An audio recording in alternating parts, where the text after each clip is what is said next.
Now for the private integration key, this is the key that allows our platform to do the integration with your CRM. So down at the bottom, make sure that you go ahead and click on settings. Then on the left sidebar, look for a section called private integrations. Click on that. You'll see something similar to this. You might not have these two, and it might be empty, and it just says create a new integration. So that's what you need to do. You just go ahead and click on create a new integration.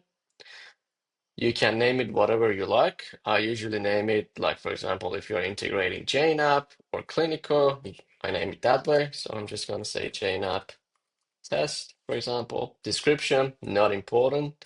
You can click on next. Now, this is an important section. Scopes. You want to make sure that you give exactly these scopes in here. So you click on here, and we want to search for contact. So as soon as I type contact, it will filter it down to view contacts and edit contacts. We need both of these. So I'm going to click on view contacts, and then I'm going to scroll down and click on edit contacts.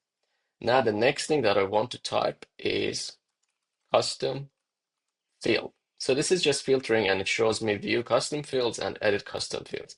So I'm going to click on view custom fields. And then if I scroll down a little bit, I'm going to click on edit custom fields. Make sure that you are choosing custom fields, not custom values. We need the custom fields. And once that's done, click here, double check that you have view contacts, edit contacts, view custom fields, and edit custom fields. And then click on create. It will give you a bunch of number. All you need to do, you copy this and you want to paste it in where we have high-level private integration key. Make sure that you copy this before closing that.